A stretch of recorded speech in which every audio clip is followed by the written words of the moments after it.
Voltamos com Cidadania em Debate aqui pela FURB TV. E no programa de hoje estamos falando sobre a Semana da Consciência Negra em Blumenau.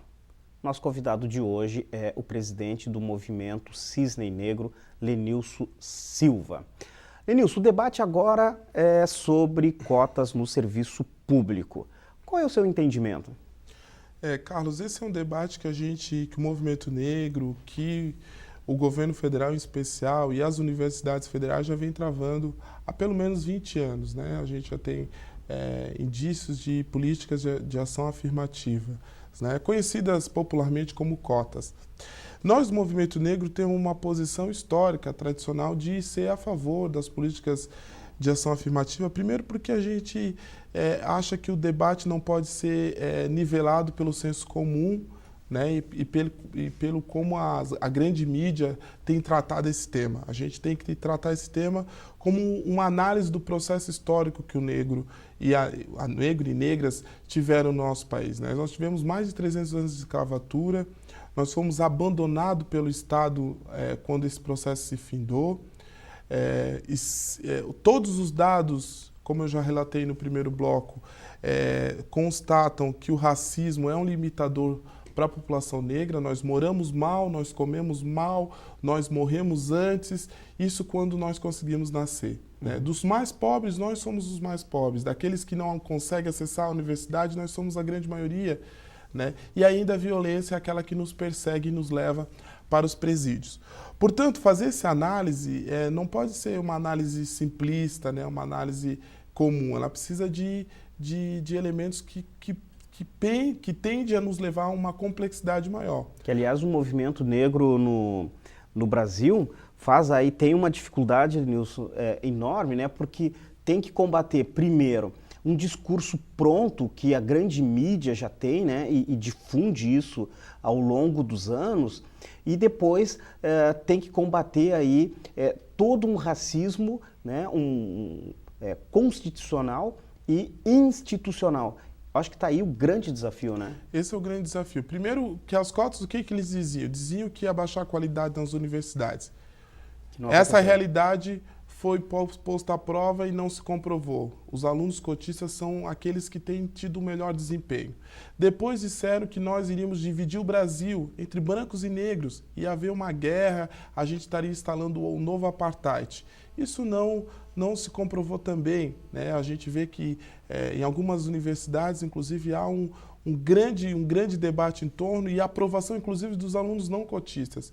Segundo, que nós estamos fazendo o processo de ação afirmativa, que ele não é permanente e não vai ser para sempre, eterno. Ele terá por um período de acesso, de garantia de acesso dessa população. É isso que é ação afirmativa. Nenhum cotista não teve que fazer vestibular. Todos os cotistas, eu tenho as minhas críticas ao vestibular, mas tiveram que fazer o vestibular, tiveram que passar e tiveram acesso porque eram alunos de escola pública primeiro.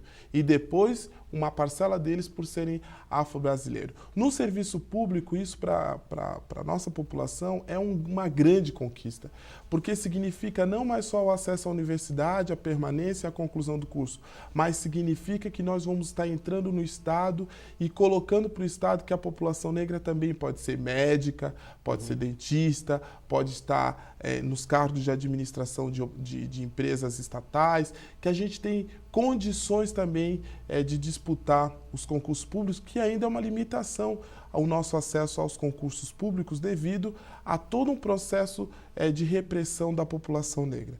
Portanto, esse processo de cotas que garante 20%, né, nacionalmente, esse é o projeto que está em discussão, e no Estado, a bancada do Partido dos Trabalhadores já apresentou um projeto semelhante para que os cargos do Estado de Santa Catarina também destinem 20% para a população negra, representa, eu diria, como eu falava na questão das cotas, representa uma admissão do Estado brasileiro de que, por um período histórico, ele prejudicou esse segmento que foi a população negra. Eu diria que seria quase que uma prestação de contas, que seria um pedido de desculpa, mas não um pedido de desculpa só no discurso, mas sim na prática. Nós estamos pedindo desculpas e estamos tentando reverter isso, que é o que significa as cotas, Carlos. Elas têm um sentimento de reparação dos danos causados pelo próprio Estado. O nosso Estado brasileiro, inclusive, proibiu a população negra de estudar.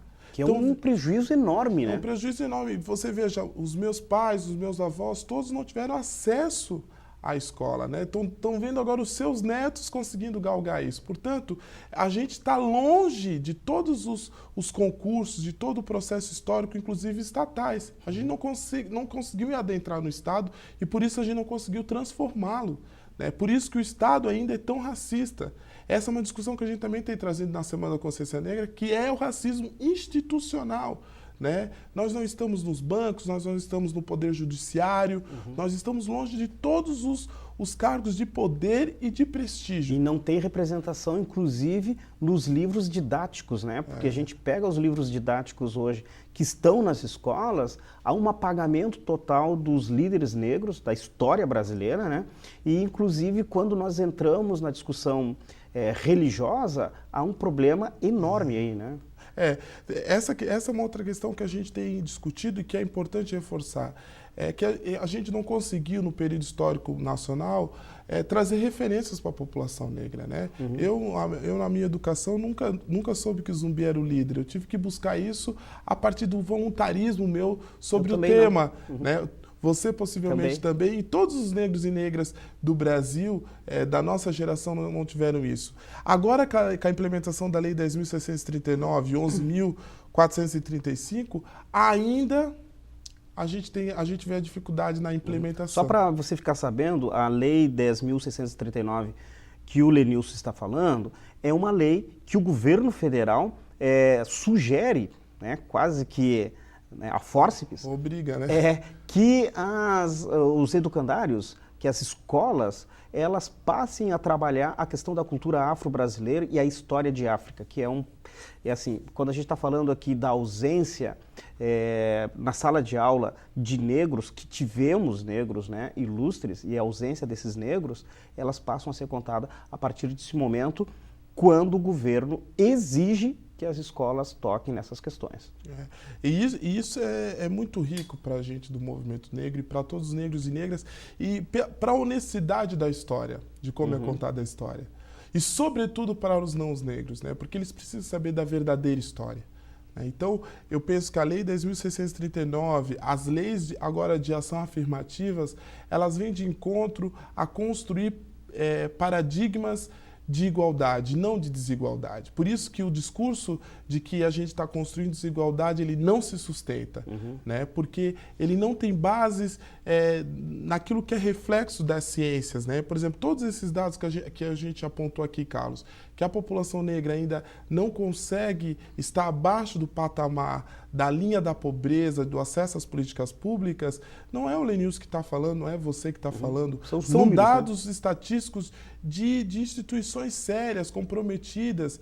Então, o governo vem tentando reverter esses dados e a gente já vê que na universidade, por exemplo, a gente já conseguiu garantir maior acesso e maior permanência da população negra com as políticas afirmativas. Ou seja, a gente está tendo negros formados, médicos, engenheiros, dentistas, em profissões que a gente não tinha nenhum traço, né, de formados negros e negras. Portanto, isso, de fato, é construir igualdade. Só para você que está em casa entender a importância de um núcleo de estudos afro-brasileiros, é interessante a gente pontuar do seguinte ponto.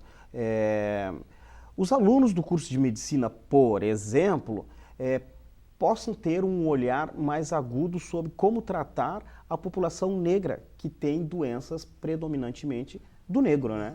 É verdade, Carlos. Eu diria que a gente está construindo um pilar que não tem mais reversão, que é o núcleo de estudos afro-brasileiros na FURB. Nós vamos dar um salto de qualidade para a nossa população. Primeiro porque ele vai garantir pesquisa, né? Ou seja, a gente vai ter professores, o corpo docente e alunos estudando e debruçados sobre a população negra, incentivando e indicando que os alunos em todas as áreas, de educação física, das áreas humanas, de exatas, façam pesquisa em torno da população negra. Em Blumenau, a não ser, na FURB no caso, a não ser as áreas de humanas, e eu diria mais diretamente história e alguma coisa ainda, é o que a gente tem pesquisado. Sobre todas as outras áreas, a gente não tem nada pesquisado. Então, eu acho que o núcleo, e ele era uma luta nossa, né, Carlos? A gente sempre conversava a respeito disso. Ele vai garantir que Blumenau tenha um salto de desenvolvimento. Por quê? Porque a gente vai se debruçar sobre uma pesquisa em torno dessa população, que aqui ainda é a população que mais sofre. Nas cheias foi a que mais sofreu, é ela que mora nas regiões mais de piores condições, ou seja, a gente vai conseguir, desde uma análise socioeconômica dessa população, como uma intervenção, porque os dados que as pesquisas futuras nos trouxerem vão servir para as políticas públicas governamentais conseguirem incidir nessa população. Portanto, ele com certeza é a grande conquista, talvez desse último período do movimento negro, ele é a grande conquista que é o núcleo de estudos afro-brasileiros na nossa universidade, com os alunos da nossa FURB, em parceria com, a gente fez ele aberto porque ele tem parceria com os movimentos sociais, em especial do movimento negro. Por exemplo, uma questão que a gente vai ter que discutir é o índice de violência para com a juventude negra, né? O nível de repressão. Eu tenho visitado o presídio, tenho visitado os centros de acolhimento aos menores em conflito com a lei, e a gente vê que predominantemente são os negros que estão lá. Por que os negros estão lá? Isso, né? movimento... Essas respostas o NEAB vai trazer, tanto na área de serviço social, de história, de pedagogia, ele vai poder fazer pesquisa em torno disso e trazer as respostas. Lenilson, quero agradecer mais uma vez tua vinda aqui ao Cidadania em Debate. E a gente sabe que tá... Carlos, obrigado. Reforçamos o convite a todos vocês para participar na próxima quarta-feira, dia 20 de novembro, às 19 horas, aqui na universidade, no auditório do Bloco T, nós vamos estar fazendo a abertura da Semana da Consciência Negra e todos vocês, alunos, comunidade em geral, estão convidados a participar. Chegamos ao final de mais Cidadania em Debate, um programa de Sindicato de Servidores Públicos do Ensino Superior de Blumenau. Quero agradecer aqui, mais uma vez, a presença de Lenilson Silva, presidente do Cisne Negro de Blumenau. Também quero agradecer a você que esteve ligado no nosso programa. A gente volta a se encontrar para um novo assunto na próxima segunda-feira, a partir das 8h20 da noite, aqui pela FURB TV. Tenham todos uma boa noite e uma boa semana. Tchau.